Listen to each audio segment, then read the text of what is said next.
Shalom Bapak Ibu. Luar biasa. Hari ini adalah hari di mana kita tahu bahwa 2000 tahun yang lalu Allah memulai sesuatu yang baru. Waktu Yesus datang memang itu sudah baru. Waktu dia bangkit dari antara orang mati itu seperti baru. Waktu dia naik ke surga itu memang tidak pernah dipikirkan oleh siapapun kecuali Yesus sendiri memberitakannya, aku akan naik ke surga. Tetapi yang terbaru kurang lebih 2000 tahun yang lalu ialah pada waktu Yesus sudah naik ke surga, murid-murid Tuhan itu berkumpul selama 10 hari. Jadi dari kematian Tuhan Yesus itu dan dari kebangkitannya sampai hari yang ke-50, Roh Kudus dicurahkan kepada murid-muridnya. Sebetulnya bukan kepada murid-muridnya saja, kepada seluruh dunia Roh Kudus itu dicurahkan pada waktu itu. Sudah bernilai seluruh dunia. Oleh karena berpusat daripada itu, sampai sekarang, sampai sebelum Tuhan Yesus datang, Roh Kudus itu akan tetap dicurahkan. Roh Kudus itu akan tetap ada. Roh Kudus itu akan tetap hadir. Dan Roh Kudus itu akan menjadi oknum yang betul-betul diharapkan oleh setiap orang siapapun. Setiap orang siapapun. Nah, Bapak Ibu, luar biasa. Mari kita membaca sekarang ini dari firman Tuhan, dari Kisah Para Rasul 2 ayat 1 sampai 4 terlebih dahulu. Dia mengatakan seperti ini, Bapak Ibu. Pentakosta. Ketika ini mesti pakai sambungan itu. Tadi saya lupa, tidak pakai dulu ya. Nah, Bapak Ibu, dikatakan bahwa kalimat-kalimat itu berkata seperti ini. Pentakosta. Ketika tiba hari Pentakosta, semua orang percaya berkumpul di satu tempat. Tiba-tiba turunlah dari langit suatu bunyi seperti tiupan angin keras yang memenuhi seluruh rumah di mana mereka duduk. Dan tampaklah kepada mereka lidah-lidah seperti nyala api yang bertebaran dan hinggap pada mereka masing-masing. Maka penuhlah mereka dengan Roh Kudus. Lalu mereka mulai berkata-kata dalam bahasa-bahasa lain seperti yang diberikan oleh Roh itu kepada mereka untuk mengatakannya. Lihat Bapak Ibu kalimat yang penting di sini. Kalimat kunci, salah satu kalimat di sini dikatakan seperti yang diberikan oleh Roh itu kepada mereka untuk mengatakannya. Jadi pada waktu itu Roh Kudus itu memberi mereka bahasa-bahasa yang ada di sekitar Timur Tengah pada waktu itu. Bahasa-bahasa yang dapat dipahami. Karena Roh Kudus mau begitu caranya. Begitu Bapak Ibu. Dikatakan bahwa mereka berbahasa orang Partia, orang Media, bahasa Elam, bahasa Mesopotamia, bahasa Yudea, bahasa Kapadokia, bahasa Pontus dan Asia. Dan seterusnya. Itu bahasa-bahasa itu diberikan oleh Roh. Nah, kalau sekarang ada bahasa lain daripada cara begitu itu kita tidak perlu permasalahkan. Oleh karena Roh Kudus memberi saat ini bahasa yang menurut Roh itu begitu. Menurut Roh itu begitu. Jadi Bapak Ibu harus berhati-hati dalam membuat penilaian bahasa roh yang ada. Karena roh ini yang sekarang ada berkembang betul-betul sampai sekarang. Ibadah-ibadah juga berkembang. Dan dulu tidak pakai gedung gereja. Sekarang akhirnya dalam abad-abad berikut pakai gedung gereja. Tapi sekarang dalam kurun waktu 2 bulan ini Tuhan bilang tidak usah pakai gedung gereja sekarang. Mau bilang apa sekarang? Lalu kita bilang apa? Ini dari roh siapa? Tidak ada yang berani. Jadi mari kita mengalir bersama dengan Roh Tuhan. Jadi kalau Bapak Ibu diberi kata-kata oleh Roh Kudus yang betul-betul tidak masuk di akal kita, memang betul-betul tidak masuk di dalam akal kita. Seperti mereka berkata-kata pada waktu itu. Jadi Bapak Ibu mari kita praktek bahasa roh. Bagi Bapak Ibu yang sudah berbahasa roh, mari kita mengucapkannya dengan tidak usah malu-malu.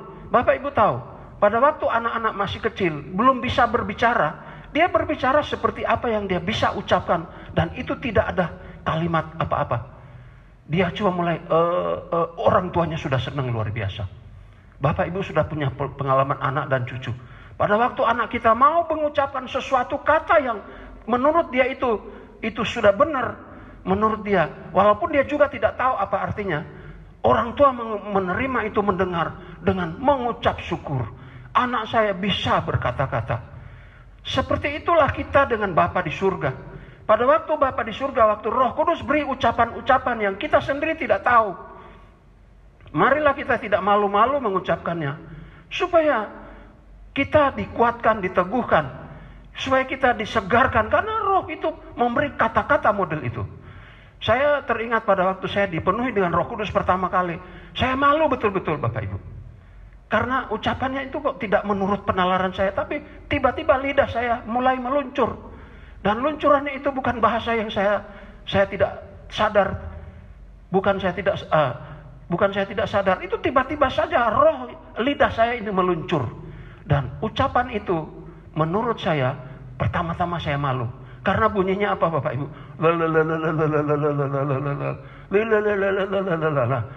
Ternyata ini bahasa lidah Bapak Ibu. Untuk saat itu bagi saya, bagi setiap orang berbeda-beda caranya. Tapi Roh Kudus berkata, Roh memberi kata-kata bahasa seperti yang Dia beri, bukan seperti yang manusia beri. Jadi jangan kita merasa keliru dengan semua bahasa yang Roh Kudus beri. Jadi Bapak Ibu Saudara-saudara, mari kita berbahasa roh. Semua yang sudah ada di sini, mari berbahasa roh bersama-sama dengan suara lantang. Kirandalama takarandalama sikarandalama santarandalama satarandalama sanda sikarandalama santarandalama sakurandalama sanda. Rasul Paulus berkata, hendaklah kamu berkata-kata dalam bahasa roh terus menerus, lebih banyak berbahasa roh lebih baik, karena itu mendatangkan imun, mendatangkan kekuatan. Kita berbicara, bercakap-cakap dengan malaikat Tuhan, dan iblis tidak tahu bahasa itu. Iblis tidak tahu, hanya orang-orang yang menurut pikirannya sendiri yang protes-protes. Tetapi Bapak Ibu, Roh Kudus Dia berkata bahasa seperti yang diberi oleh roh itu. Jadi Bapak Ibu jangan malu-malu mengucapkan bahasa roh. Jangan percaya dengan orang berkata, oh itu bukan dari Roh Kudus. Hati-hati.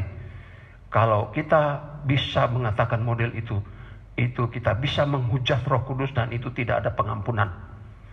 Jadi Bapak Ibu mau ikut Roh Kudus atau mau ikut pikiran kita, lebih baik taat pada Roh Kudus. Amin. Nah, itulah yang dilakukan oleh Roh Kudus pertama kali. Kenapa pun dikatakan kudus? Karena suci, berada dari Allah. Kudus, suci. Nah, kita perlu menyesuaikan diri dengan kekudusan Allah.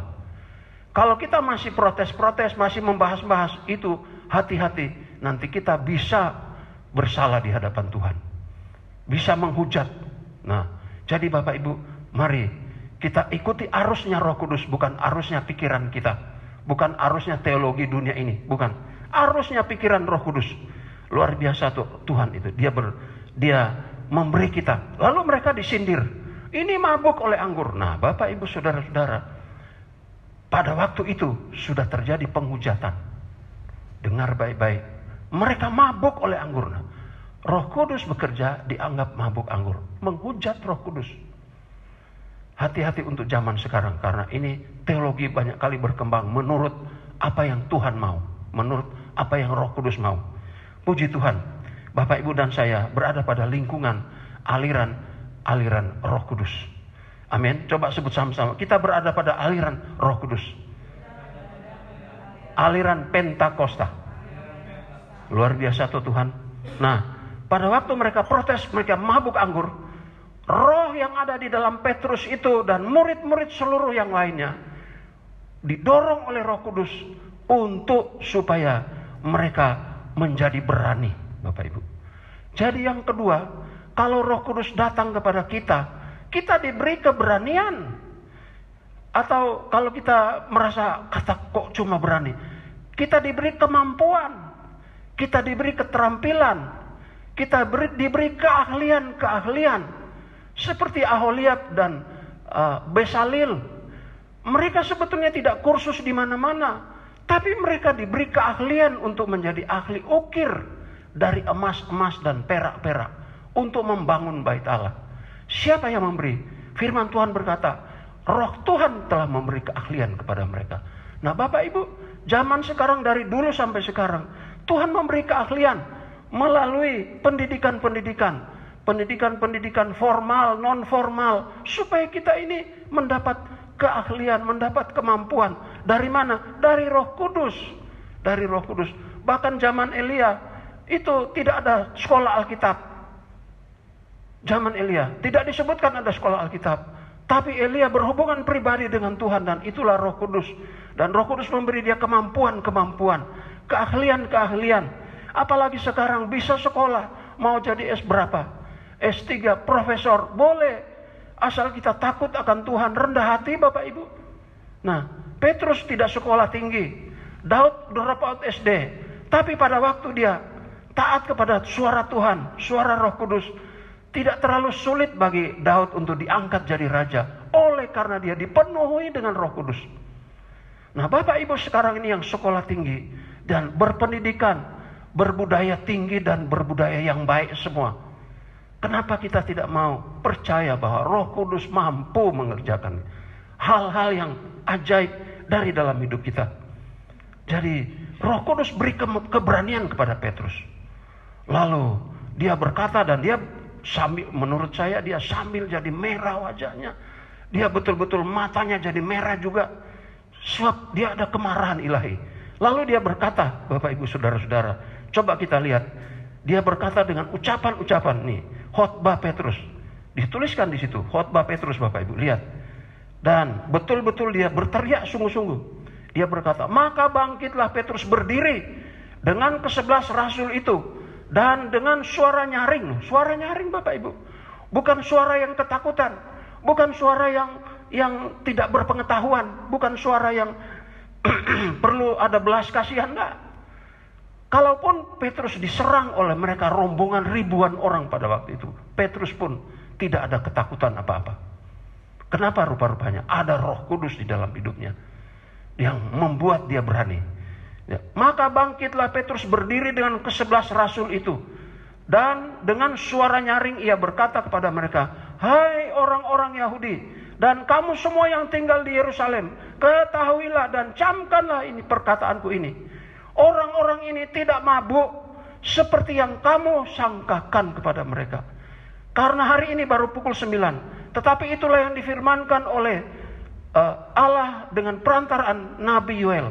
Dikatakan bahwa akan terjadi pada hari-hari terakhir. Demikianlah firman Tuhan. Bahwa aku akan mencurahkan rohku ke atas semua manusia. Maka anak-anakmu laki-laki dan perempuan akan bernubuat. Dan teruna-terunamu akan mendapat penglihatan-penglihatan. Dan orang-orangmu yang tua akan mendapat mimpi. Juga ke atas hamba-hambaku laki-laki dan perempuan. Akan kucurahkan rohku pada hari-hari itu. Dan mereka akan bernubuat. Aku akan mengadakan mujizat di atas, di langit, dan di tanda-tanda di bawah, di bumi. Darah dan api, gumpalan-gumpalan asap. Matahari akan berubah menjadi gelap gulita. Dan bulan menjadi darah. Sebelum datangnya hari Tuhan. Hari yang besar itu. Hari yang besar dan mulia itu. Dan barang siapa yang berseru kepada nama Tuhan akan diselamatkan. Bapak Ibu, saya membayangkan pada waktu Petrus mulai mengucapkannya. Kalau Bapak Ibu ada di situ, Bapak Ibu bisa menyaksikannya. Orang-orang tertegun. Pada waktu Yesus berkhotbah, banyak orang menyerang dia untuk dia mau dimasukkan, didorong ke jurang tebing gunung. Nah, harusnya Petrus pada waktu itu ada ketakutan, tapi ada Roh Kudus. Dia diberi keberanian. Nah Bapak Ibu Saudara-saudara, tingkat seperti apa keadaan kita? Marilah kita percaya pada Roh Kudus yang sudah berdiam di dalam hidup kita. Amin. Amin. Amin.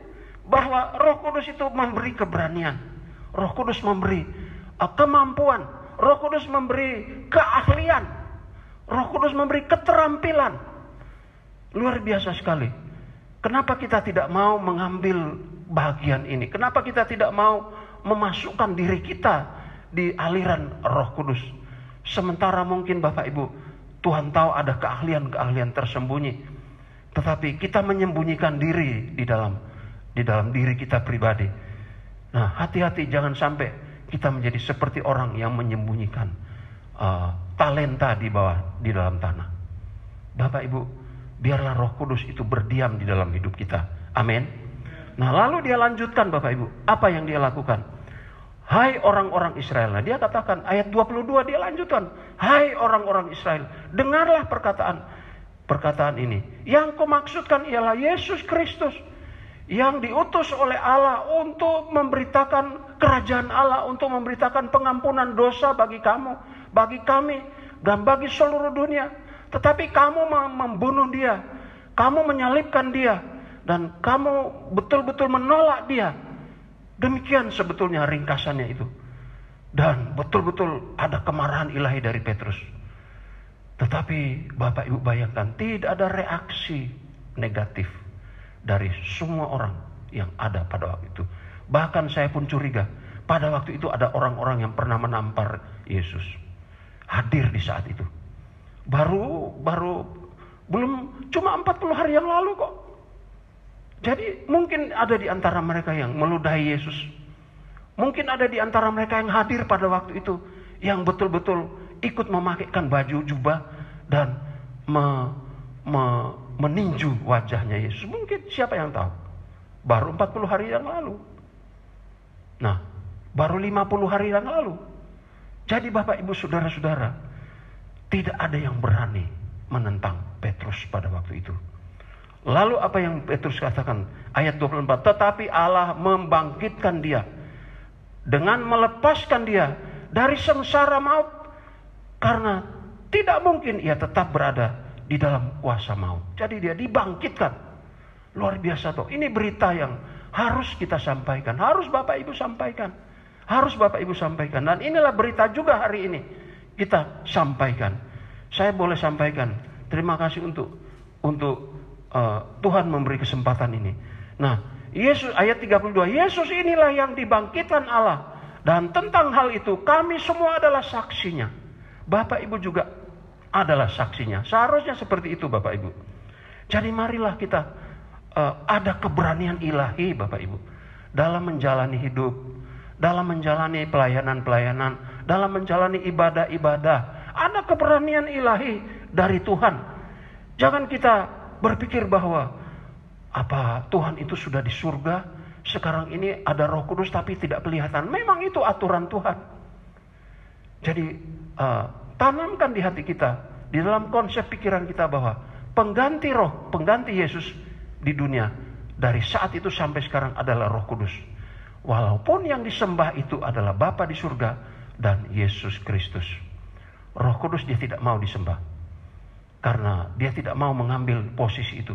Dia hanya bertugas untuk mendampingi, untuk menolong, untuk menghibur, untuk memberi terobosan-terobosan.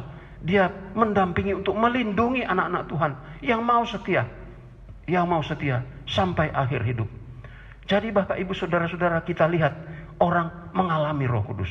Saya mencatat di sini Bapak Ibu, untuk menebus dosa, Yesus itu betul-betul menyerahkan dirinya, dan itu diberitakan oleh Petrus. Dan tidak ada orang-orang yang berani memprovokator supaya Petrus ini ditangkap pada saat itu. Tidak ada yang berani. Kenapa? Roh Kudus sudah sedang bekerja. Membungkam semua pikiran, semua hati dari orang-orang jahat pada waktu itu. Nah, Bapak Ibu Saudara-saudara, lalu apa yang terjadi? Ayat 36 sampai 40 ini saya akan bacakan Bapak Ibu. Ayat 36 sampai 40. Lihat. Dia katakan seperti apa ini. Jadi seluruh kaum Israel harus tahu dengan pasti bahwa Allah telah membuat Yesus yang kamu salibkan itu menjadi Tuhan dan Kristus. Sudah menjadi Tuhan dan Kristus. Kenapa? Karena waktu dia bangkit dari antara orang mati, Tuhan berkata, kepadaku telah diberikan segala kuasa di surga dan di bumi. Kalau seperti itu, apakah dia bukan Tuhan? Dan dia jadi Tuhan dan Kristus. Ayat 37. Ketika mereka mendengar hal itu, hati mereka sangat terharu. Nah, lihat, sangat terharu waktu mereka mendengar apa yang diucapkan oleh Petrus mengenai berita tentang Yesus, mengenai berita tentang penyelamatan, mengenai berita tentang pengampunan dosa yang mereka sudah tolak, yang mereka sudah bunuh. Dan mereka menolak mentah-mentah Allah itu. Lalu Petrus beritakan, mereka luluh hatinya, mereka terharu. Dan lalu mereka bertanya kepada Petrus dan rasul-rasul yang lain, apakah yang harus kami perbuat, saudara-saudara? Nah, mungkin Bapak Ibu saat-saat ini seperti mereka. Apakah yang harus saya perbuat saat ini? Mungkin begitu Bapak Ibu. Mungkin kita juga sudah ikut Tuhan lama, tapi kita masih ada pertanyaan seperti ini. Apa yang harus aku buat? Ini dalam keadaan-keadaan sulit seperti sekarang, apa yang harus aku buat? Bapak Ibu, marilah, tidak ada salahnya kita memulai dari awal lagi. Kita memulai dari awal lagi. Petrus menjawab mereka. Jawab Petrus kepadanya ayat 38. Bertobatlah dan hendaklah kamu masing-masing memberi dirimu dibaptis dalam nama Yesus Kristus untuk pengampunan dosamu, untuk pembaharuan. Kalau kita sudah terima Tuhan dulu waktu lalu, untuk pembaharuan kita, maka kamu akan menerima karunia Roh Kudus. Karunia Roh Kudus akan diberikan kepada kamu. Nah, lihat, karunia Roh Kudus akan diberikan kepada kamu. Tapi pertama urut-urutannya bertobat dulu, berbalik arah dulu. Tadinya tidak mengikut Tuhan, sekarang mengikut Tuhan Yesus. Tadinya menolak Tuhan Yesus. Nah, tadinya mereka menyalibkan Yesus. Itu ada di antara orang-orang itu, tahu mereka. Kamu membunuh Yesus, kamu menolak Yesus, sekarang kamu harus berbalik arah menyembah Tuhan Yesus. Katakanlah seperti itu, maksudnya begitu. Dan kamu akan diampuni dosamu. Dan setelah itu kamu akan diberi karunia Roh Kudus. Saya mau pakai kalimat, kamu akan diberi pengalaman Roh Kudus. Kamu akan didiami oleh Roh Kudus. Itu proses-prosesnya Bapak Ibu. Nah sekarang kalau saya sudah lama ikut Tuhan, tapi rasanya seperti kering. Tadi kita nyanyikan, kita dengar nyanyian, bahwa hati kita kering. Supaya kita diberi hujan Roh Kudus. Mari kita dibaharui lagi oleh Roh Kudus. Mari kita dibaharui lagi oleh Roh Kudus. Dan dia katakan, sebab bagi kamulah janji itu, dan bagi anak-anakmu, dan bagi orang-orang yang masih jauh, yaitu sebanyak yang akan dipanggil oleh Tuhan Allah kita. Dan dengan banyak perkataan lain lagi, ia memberi suatu kesaksian yang sungguh-sungguh, dan ia mengecam. Nah Bapak Ibu, mengecam loh. Ia mengecam dan menasihati mereka, katanya, berilah dirimu diselamatkan dari angkatan yang jahat ini. Dari angkatan bangsa yang jahat ini, yang telah menolak Yesus, yang telah menolak rancangan Allah, yang telah membunuh Allah sendiri yang berupa Yesus. Lalu mereka betul-betul menjadi percaya. Ayat 40, dia katakan, orang-orang yang menerima perkataannya itu memberi diri dibaptis pada hari itu juga. Jumlah mereka berjumlah 3.000 orang. Nah, harusnya 3.000 orang laki-laki, Bapak Ibu. Kira-kira 3.000 laki-laki. Jadi, satu kali bertobat waktu Petrus berkhotbah dengan urapan Roh Kudus yang memang baru, masih fresh, belum terkontaminasi oleh apapun juga. 3.000 orang, mungkin di antara mereka, tadi saya katakan ada yang pernah menampar Yesus. Mungkin di antara mereka ada yang betul-betul meludahi Tuhan Yesus. Mungkin di antara mereka ada yang betul-betul berkata pada waktu Yesus sedang melewati jalan Via Dolorosa itu, ini dia katanya dia akan mengampuni seluruh dunia, akan membangun bait Allah, robohkan nanti dibangun. Mungkin di antara mereka ada orang yang berucap seperti itu. Soalnya masih 50 hari yang lalu soalnya. Masih baru sebulan yang lalu. Kira-kira ada orang-orang seperti itu. Tapi mereka berubah Bapak Ibu. Mereka berubah. Sekarang bagaimana dengan kita sekarang nih? Mestinya kita ada kesadaran bahwa kita ini orang berdosa. Kita ini orang bersalah. Harusnya dihukumkan Bapak Ibu. Harusnya dihukumkan. Harus dihukum. Bukan dihukum seperti masuk penjara di penjara di dunia ini. Dihukum di neraka Bapak Ibu. Dengan tidak ada henti-hentinya waktunya. Kekal sampai kekal. Dibakar, disiksa, dianiaya. Tidak ada henti-hentinya. Nah itu sebabnya berita firman Tuhan disampaikan kepada kita. sampai hari ini, sampai seterusnya. Diberitakan ini. Bapak Ibu, mari kita ada pertobatan supaya Roh Kudus itu bekerja. Ada perubahan hati untuk ikut Tuhan lagi. Ada perubahan hati untuk sekarang saya tidak mau hidup seperti cara yang dulu lagi. Ada perubahan hati supaya semakin hari makin memperkenankan hati Tuhan. Dan Roh Kudus akan menjadi lebih nyata dalam hidup kita. Dan kita akan semakin memperkenankan Tuhan dalam hidup kita. Lihat Bapak Ibu. Dan sekarang kita mau melihat. Ini 3.000 bertobat, memberi diri dibaptis, dan terima Roh Kudus. Sekarang yang terakhir, lihat Bapak Ibu. Bagaimana orang-orang yang dipenuhi Roh Kudus? Bagaimana cara hidup orang-orang yang mengalami Roh Kudus dalam hidupnya? Wah, sayang sekali. Waktu-waktu sekarang ini agak sulit. Tetapi dalam situasi sekarang ini seperti bangkit lagi hal-hal seperti ini. Coba kita baca, kita urut saja. Mulai dari ayat 42 ya. Cara hidup jemaat yang pertama loh Bapak Ibu. Disebutkan begitu. Ayat 42. Saya mencatat begini. Mereka bertekun dalam pengajaran rasul-rasul. Lihat Bapak Ibu. Mereka bertekun dalam pengajaran rasul-rasul. Bapak Ibu, kalau kita sudah mulai protes-protes Bapak Ibu. Kalau kita sudah mulai menunjukkan pikiran-pikiran kita. Hati-hati Bapak Ibu. Kita mungkin sudah berada pada posisi yang kurang murni lagi. Lihat, orang yang mengalami Roh Kudus, kemurnian Roh Kudus dalam hidupnya. Ini 3.000 ini dipenuhi Roh Kudus loh Bapak Ibu. Jangan bilang tidak. Mereka semua penuh dengan Roh Kudus. Lalu apa yang terjadi orang-orang yang penuh Roh Kudus? Ayat 42. Mereka bertekun dalam pengajaran rasul-rasul. Dan bertekun dalam persekutuan di antara mereka. Dan mereka selalu berkumpul untuk memecahkan roti. Dan selalu bertekun di dalam doa. Bagaimana ini bisa terjadi untuk zaman sekarang ini? Sampai sudah ada COVID pun, mau berdoa aja agak sulit. Mau berseru kepada Tuhan juga sulit. Dengan berbagai alasan. Padahal Tuhan ini mampu untuk menolong kita. Melakukan apa yang harus kita lakukan. Lihat Bapak Ibu. Tidak mau ada ketekunan. Tidak mau menerima pengajaran-pengajaran dari rasul-rasul. Dan tidak suka dengan persekutuan-persekutuan. Ada banyak-banyak protes-protesnya. Nah lihat. Dan selalu berkumpul untuk memecahkan roti. Dan berdoa. Nah, memecahkan roti Bapak Ibu boleh terjemahkan sendiri boleh. Bagaimana itu? Memecahkan roti firman Tuhan. Memecahkan roti, saling memberkati satu dengan yang lain. Bagi-bagi roti, makanan juga itu benar itu. Benar. Nah, coba kita lihat. Kenapa rupa-rupanya? Karena mereka dipenuhi dengan Roh Kudus.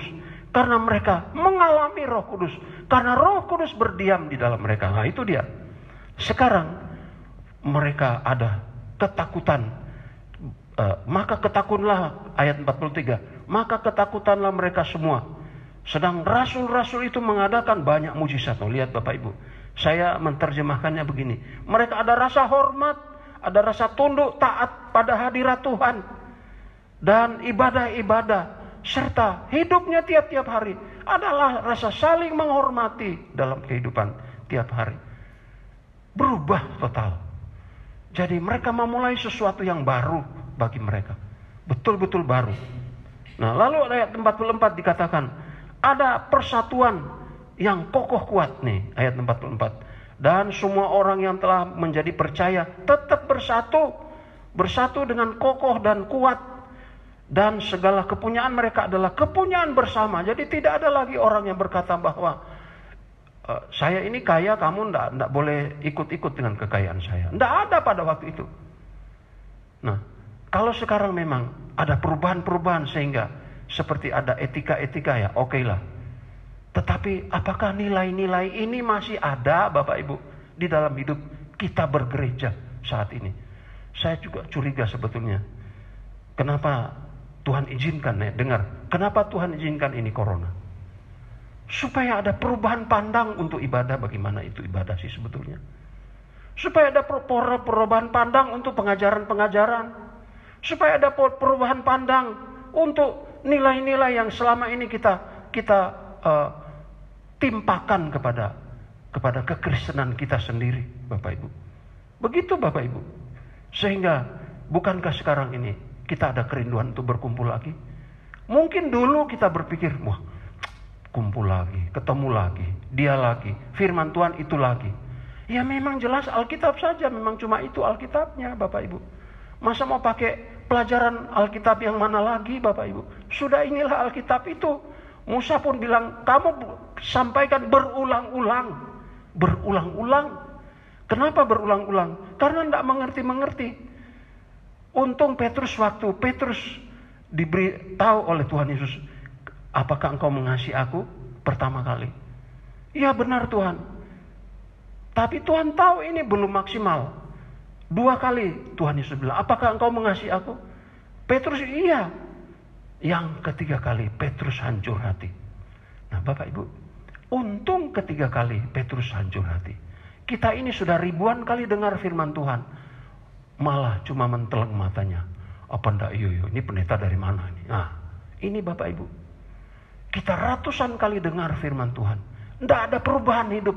Yang merokok tetap merokok, yang main judi tetap main judi, yang medoan tetap medoan, yang mencuri tetap mencuri, yang berdosa tetap berdosa. Padahal sudah ribuan kali. Ya sudah, kalau ribuan mungkin ratusan kali dengar firman Tuhan dari banyak hamba Tuhan. Firman-Nya sama disampaikan, tidak ada perubahan. Untung Petrus 3 kali hancur hati. Untung Petrus 3 kali hancur hati. Saya ingat waktu Tuhan panggil saya, langsung saya hancur hati. Saya bilang, Tuhan bagaimana Tuhan? Saya nanti Tuhan makan minum bagaimana? Loh kamu mau apa enggak? Iya mau, saya mau. Udah, berangkatlah, pergi. Diperlengkapi di sekolah. Nah, lihat Bapak Ibu. Jadi Tuhan ini mau berulang-ulang supaya kita sampai kita sadar. Petrus 3 kali baru sadar. Kita banyak kali belum sadar-sadar. Nah Bapak Ibu, mari kita ada kesadaran penuh.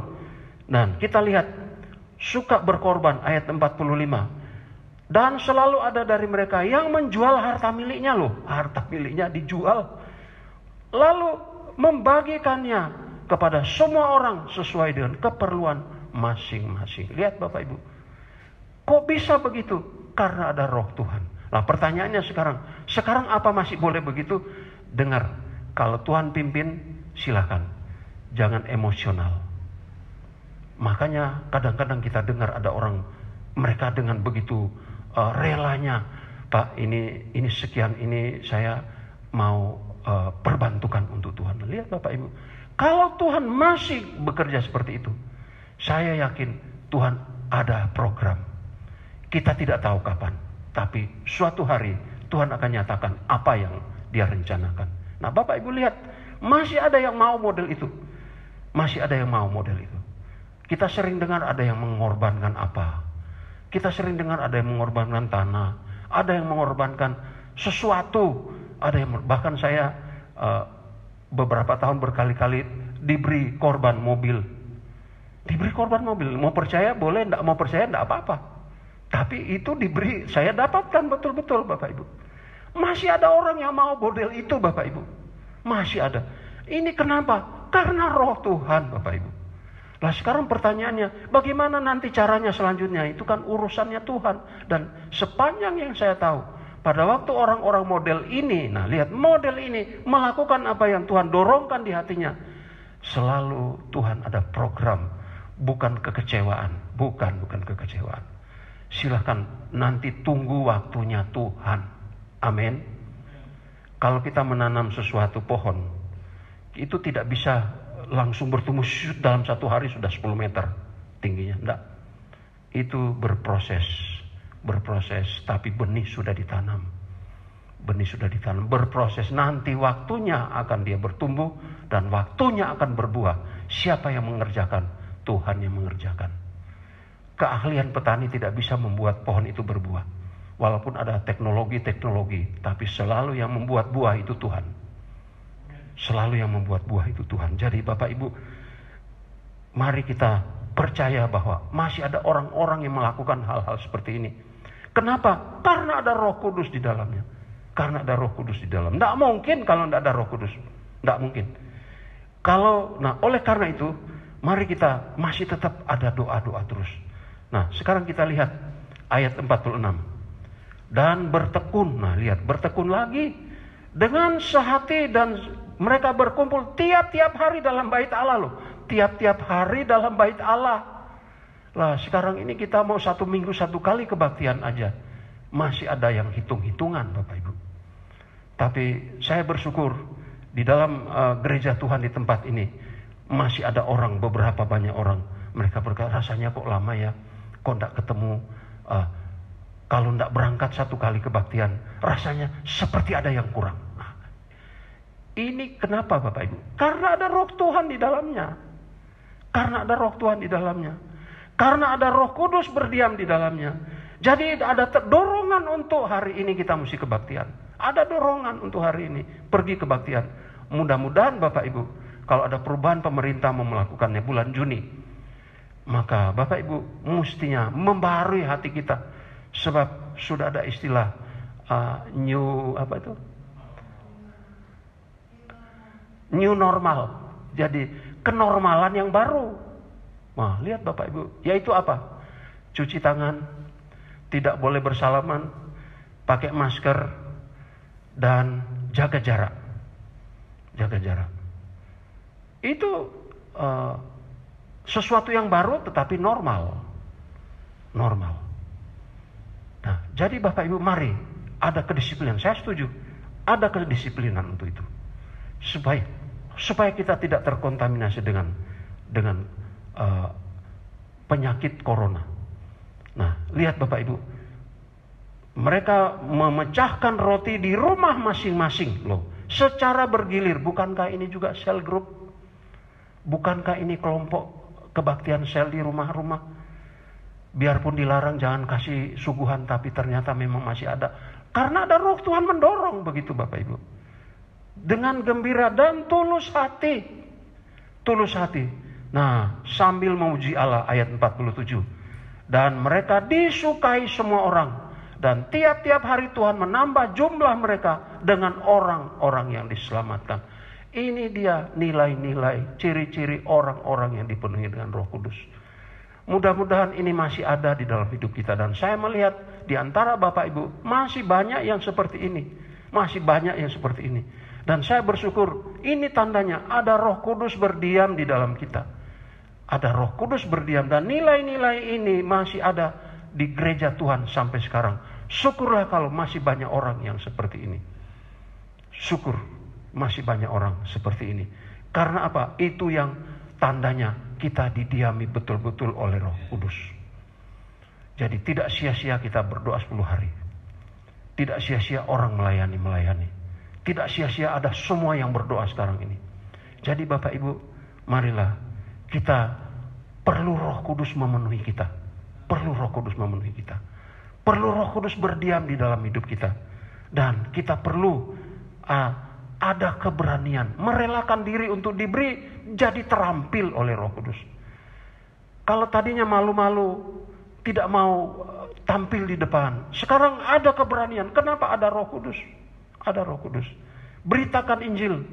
Mungkin dengan banyak cara yang Tuhan bisa pakai untuk kita. Tuhan memberkati Bapak Ibu saudara-saudara. Baik, mari kita berdiri bersama-sama. Saya merasa Tuhan mau memberkati Bapak Ibu saudara-saudara yang ada di sini dan di rumah.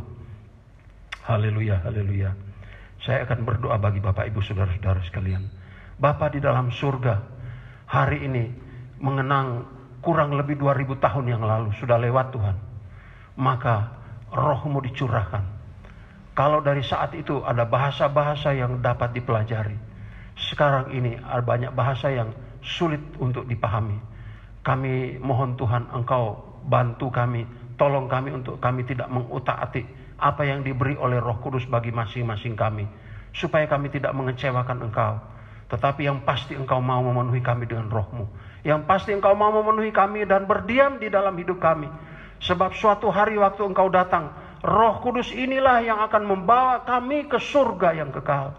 Roh Kudus inilah yang akan mengubahkan tubuh kami menjadi tubuh kemuliaan seperti kebangkitan Yesus, naik ke surga yang kekal.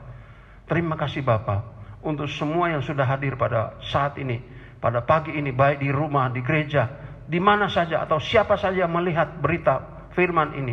Roh Kudus saja yang bekerja dan memberkati. Terima kasih Bapa. Kami bersyukur karena Tuhan mau memberi kami bahasa-bahasa yang Dia beri. Bapak Ibu, mari yang sudah dipenuhi Roh Kudus, mari kita baharui lagi sejenak berbahasa roh. Yang sudah, jangan malu-malu di rumah dan di gereja. Mari kita berbahasa roh yang seperti apa yang Tuhan beri. Kirantarandala masantarandala masanda, kirantarandala masikarandala masantarandala masanda, si mehesete kerendele mehesente rendele mesende, samata karandala masikerehete rendele mesende, sikirendala masantarandala masanda. Oh, kami bersyukur kepadamu Bapa. Engkau Tuhan yang ajaib, Tuhan yang heran, Engkau Tuhan yang mulia, Tuhan yang tidak ada bandingannya. Engkaulah juru selamat semua umat manusia. Engkaulah yang merindukan seluruh orang diselamatkan. Oh Bapa, kami bersyukur. Kami berdoa untuk semua yang hadir di gereja ataupun di rumah. Tuhan, penuhi mereka dengan Roh Kudus. Dan biar Roh Kudus berdiam di dalam hidup mereka masing-masing.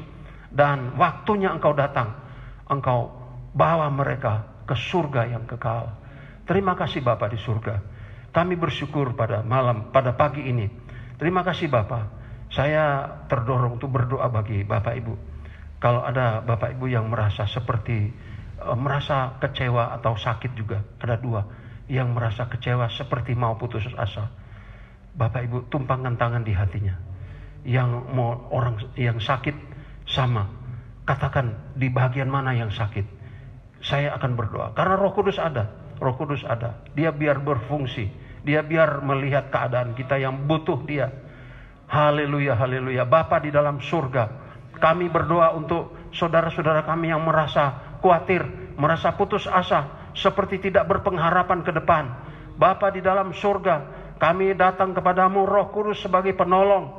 Datang memberi penghiburan, memberi kekuatan, memberi pengharapan, memberi sesuatu yang betul-betul datang darimu Tuhan. Untuk dia boleh segar kembali, dia boleh hidup kembali dengan memuliakan Engkau ke depan.